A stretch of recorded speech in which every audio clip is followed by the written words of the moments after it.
am merciful. I am your shield. I am who I am. So who is I am?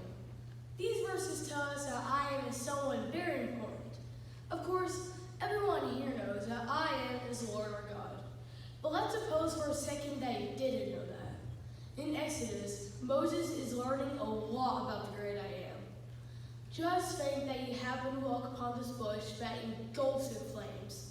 But as you watch it, it does not burn up. Not only does it not burn up, the fiery bush starts to speak to you. Would you be calm? This is exactly what happened to Moses. God was saying Moses' name to the bush, and Moses replied, "Here am I." I think it's interesting that he says, "Here am I," with the emphasis of the I. More like, what can I do? What do you need me for? God goes on to explain to Moses that he needs him to go to Egypt and save the Israelites. Oh, of course, I'll go right away. That's what he said, right? No, he knows it.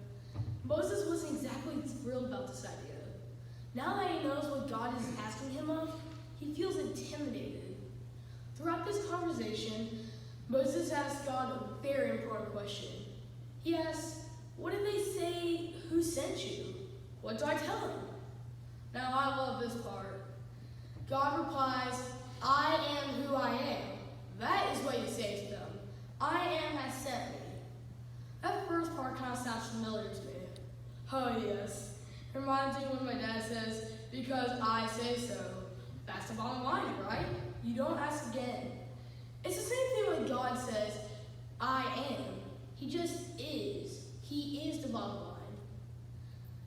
God goes on to explain to Moses that he can also say, the Lord God of your fathers has sent you, just in case you're so confused.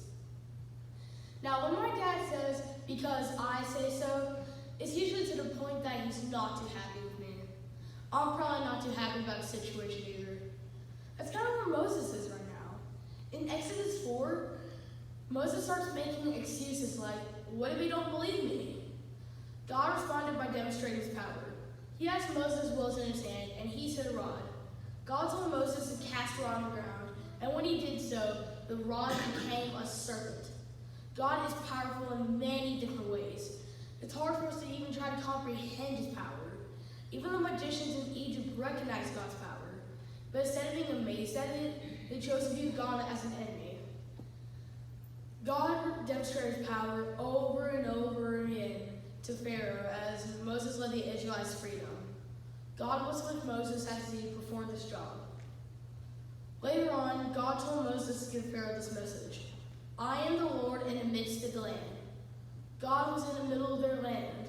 He was in the middle of their land then, and he is in the middle of our land today. God is real. God is not a fairy tale. The Bible gives us answers about who God is, and who better enough than God himself.